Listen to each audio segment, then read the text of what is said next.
Episode 25 के starting में हमें होल इंजन को दिखाया जाता है जो अपनी माइटेट ऑफ फायर की पावर को यूज़ करते हुए वहाँ पर उसी माउंटेन को तोड़ने को देखती है। तभी वहाँ पर बहुत ही बड़ा धमाका होता है जिससे उस केव को कुछ भी नहीं होता।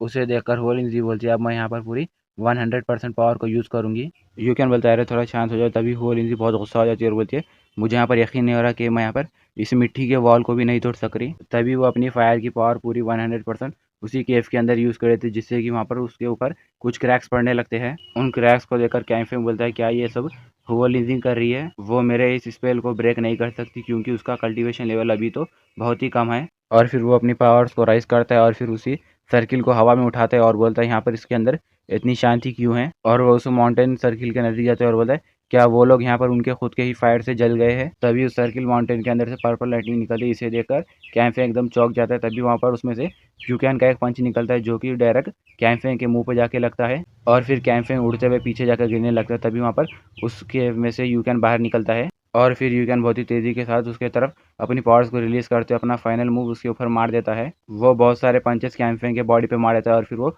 अपना बहुत ही धमाकेदार पंच कैंफे के मुंह पे मार देता है जिससे कि कैनफेंग का गोल्डन आर्मर सूट वहीं पर टूट जाता है और फिर वो वहीं पर नीचे गिर जाता है। तभी वहाँ पर उस माउंटेन सर्किल को तोड़ते हुए यूकैन और हुआ लिंजी बाहर निकलते। हुआ लिंजी बोलते हैं यूकैन तुम तो बहुत ही अवेसम हो, तुमने यहाँ पर इसे मारा। तभी यूकैन बोलता है अभी पूरी तरह नहीं। तभी कैंफे मुस्कुराते हुए बोलता है तुम यहाँ पर स्ट्रांग हो मगर अफसोस कि तुम्हारी कल्टीवेशन यहाँ पर बहुत ही वीक है। और फिर वो वहाँ पर उठ के बैठता है और बोलता है यहाँ पर तुमने मुझे मैनेज किया कि मैं यहाँ पर अपनी फुल स्ट्रेंथ को यूज़ करूँ और फिर अपने अल्टीमेट अटैक को यूज़ करूँ। तुम तो बहुत ही अमेजिंग हो। तभी वहाँ पर कैंफे की लेफ्ट आई के अंदर रेड लाइट निकल रही होती है। उसे देखकर वो लिंजी बोलते हैं यूकैन उसकी आंखों में मत देखना। तभी यूकैन वहीं पर एकदम रुक जाता है और बोलता है क्या हुआ। तभी यूकैन के बॉडी के ऊपर कैंफे का रेड ऑरा आ जाता है और यूकैन बोलता है यहाँ पर मैं क्यों हिल नहीं पा रहा हूँ। कैंफे यूकैन के नज़दीक आता है और बोलता है तुम यहाँ पर अपने आप को हिला नहीं सकते हो, मैं क्या सही कह रहा हूँ ना। अब तुम्हारी किस्मत यहाँ पर मेरे हाथ में है, अब मैं यहाँ पर तुम्हारे साथ जो चाहूँ वो कर सकता हूँ। तभी होलेंजी आगे बढ़ते हुए बोलते हैं उससे वहाँ पर कुछ मत करना। तभी वहाँ पर कैंफेंग फिर से अपनी आई की पावर को यूज़ करते हुए बोलता है तुम वहीं पर खामोशी से बैठे रहो। और फिर होलेंजी भी वहीं पर ग्राउंड पर बढ़ जाती है और वो बोलती है कैंफेंग यहाँ पर लोगों के माइंड को कंट्रोल कर सकता है वो भी अपनी लेफ्ट आई से। मैं यहाँ पर कितनी केयरलेस हूँ, मैंने यहाँ पर इसके बारे में यूकैन को बताना तो भूल ही गई।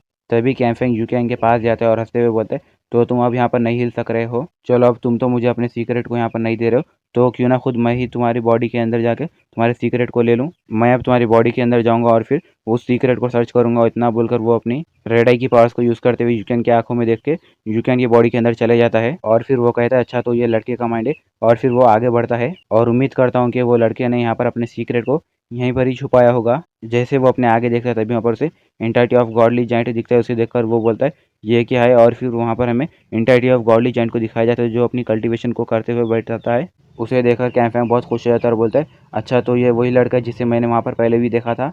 और वो हंसते हुए बोलता है तो फाइनली मैंने यहाँ पर तुम्हें ढूंढ ही लिया। और वो जैसे ही एंटाइटी ऑफ गॉडली जाइंट के नजदीक जाता है तभी वहाँ पर उसका ऑरा रिलीज होता है।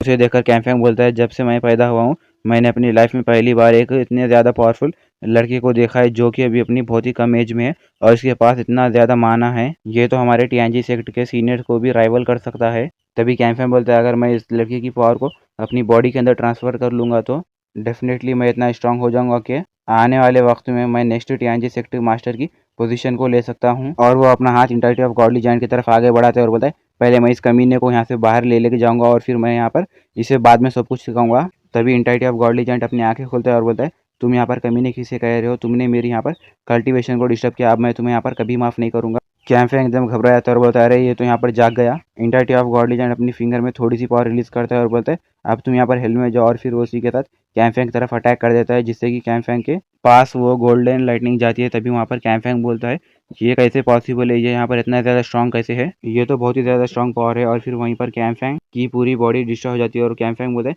मुझे ये मंजूर नहीं। एंटाइटी ऑफ गॉडली जाइंट बोलता है इसकी कल्टीवेशन तो यहाँ पर बहुत ही ज़्यादा थी मगर उसने ये सोचा भी नहीं था हुआ कि उसकी प्रीमोडल स्पिरिट यहाँ पर इस तरह स्कैटर हो जाएगी जिससे वो अब यहाँ पर सिर्फ एक बेवकूफ़ बने हुआ रहेगा। तभी एंटाइटी ऑफ गॉडली जाइंट अपनी आंखें बंद कर लेता है और बोलता है यहाँ पर तो यूकैन उन सारे लोगों से झगड़ा कर लेता है जिसे वो हरा भी नहीं सकता और फिर बाद में मुझे उन सभी लोगों को हराना पड़ता है जिनसे कि यूकैन ने झगड़ा किया था। फिर हमें यूकैन का सीन दिखाया जाता है जिसके बॉडी से वो पावर चली जाती है। तभी यूकैन बोलता है अभी यहाँ पर क्या हुआ। जैसे वो कैंफेंग को देखता है तभी उसकी आंखों में से खून निकल रहा होता है। तभी यूकैन समझ जाता है और बोलता है अच्छा तो तुम मेरी बॉडी के अंदर उस कमीने से मिलिए, मुझे तुम्हें देखकर ऐसा लग रहा है कि उसने यहाँ पर तुम्हें अच्छी सर्विस दी होगी। तभी कैंफेंग वहीं पर नीचे गिर जाता है जिसकी आंखों में से खून निकल रहा होता है। तभी वहाँ पर वो लिंजिंग बोलती है मैं यहाँ पर फिर से मूव कर रही हूँ। तभी यूकियान अपनी बॉडी को देखते हुए बोलता है यहाँ पर के पूरे शैकल्स तो चले गए। तभी यूकियान कैंपफायर की तरफ देखता है और बोलता है अच्छा तो यहाँ पर ये सारे स्पेल्स डिसअपियर हो गए, जब यहाँ पर इन स्पेल्स को बनाने वाला ही मर गया है। तभी वहाँ पर वो लिंजी भाग लेते हुए आती है और बोलती है यूकियान क्या तुमने सच में यहाँ पर इसे हरा दिया? और फिर वो यूकियान को कहती है मैं तुम्हें ये बता दूं कि तुम्हारे पास यहाँ पर बहुत ही हाइडन एबिलिटीज और स्किल्स है, जबकि तुम्हारे पास हाइडन कैपेबिलिटीज भी है, मगर सच में तुमने मुझे यहाँ पर डरा दिया था। तभी यूकियान बोलते हैं अरे इसे मैंने नहीं बल्कि ऐसा बोल रहा था। तभी वहाँ पर वो लिंजी बोलती है अब तुम इतने ज़्यादा भी मेहरबान मत बनो। तभी वहाँ पर वो लोग कैंप को देखते हैं। तभी वहाँ पर वो लिंजी अपनी फायर की पावर को यूज़ करते हुए बोलती है ये अभी यहाँ पर जिंदा है। और फिर वो उससे बोलती है अब तुम यहाँ पर मरो बोलकर जैसे ही वो उसके ऊपर फायर अटैक कर रही होती है तभी यूकियान उसका हाथ पकड़ लेता है और बोलता है तुम यहाँ पर भी इसे नहीं मारोगी। यूकियान वो लिंजी को बोलता है अब यहाँ पर इसकी प्रीमोडल स्पीड डैमेज हो चुकी है, अब इसकी कल्टीवेशन यहाँ पर अब्यूज्ड हो चुकी है, मतलब पूरी ख़राब हो चुकी है, बेकार। अब ये यहाँ पर हमें ज़्यादा कुछ भी नहीं कर पाएगा, तो हमें यहाँ पर इसकी जान लेने नहीं चाहिए, तो तुम यहाँ पर इसकी जान बख्श दो। तभी वहाँ पर हुओलिंसी बोलते ठीक है अब तुम बोल रहे हो तो मैं यहाँ पर इसकी जान बख्श देती हूँ। तभी हुओलिंसी यूकान को बोलती है तुम्हें यहाँ पर बहुत ही बड़ा नुकसान होगा बाद में, क्योंकि तुम तो यहाँ पर बहुत ही नरम दिल इंसान हो। और फिर वो दोनों जा रहे होते तभी हुओलिंसी बोलते हैं चलो अब हमें जल्दी से टियांजी सेक्ट को जाना होगा, क्योंकि मेरा प्रोजेक्टिव मैजिक वीपन यहाँ पर डिस्ट्रॉय हो चुका है, हमारा यहाँ पर रुकना एक दिन भी खतरे से खाली नहीं होगा, तो हमें यहाँ पर से जल्दी से जाना होगा। यूकेन कहता है यहाँ पर हमें टियांजी सेक्ट को जाने में कितना वक्त लगेगा? वो लिंजी बोलती है टियांजी सेक्ट यहाँ से बहुत ही दूर है, मगर हम लोग टियांजी सेक्ट के अंदर आधे घंटे के अंदर रह सकते हैं अगर हम टेलीपोर्टेशन फॉर्मेशन को यूज़ करेंगे तो। और वो बोलती है हमारे पास एक टेलीपोर्टेशन फॉर्मेशन है। फिर हमें दूसरे दिन सुबह का दिखाया जाता है जहाँ पर टेलीपोर्टेशन फॉर्मेशन के पास एक बंदा खड़े हुए सो रहा होता है। तभी वहाँ पर उसे आवाज़ आती है हमें यहाँ पर अपने टियांजी सेक्ट को वापस जाना है, प्लीज़ आप हमारे लिए यहाँ पे टेलीपोर्टेशन फॉर्मेशन को खोल दीजिए, हमें यहाँ पर टियांजी सेक्ट में जाना है। तभी वहाँ पर वो बंदा अपनी आँख खोलता है। तभी वो देखता है उसके सामने यूकियान और हुओ लिंजी खड़ी हुई होते हैं। तभी वो बंदा मुस्कुराता है और बोलता है सिस्टर हुओ लिंजी आप यहाँ पर टियांजी सेक्ट में वापस जाना चाहती हो, आप तो यहाँ पर बहुत ही हार्ड वर्क कर रही हो, मैं अभी आपके लिए टेलीपोर्टेशन फॉर्मेशन खोल देता हूँ। हुओ लिंजी बोलती है थैंक यू। तभी वहाँ पर वो यूकियान को देखता है और बोलता है ये लड़के का ऑरा, और वो कहता है क्या ये एक कल्टीवेशन यूनियन का कल्टीवेटर है?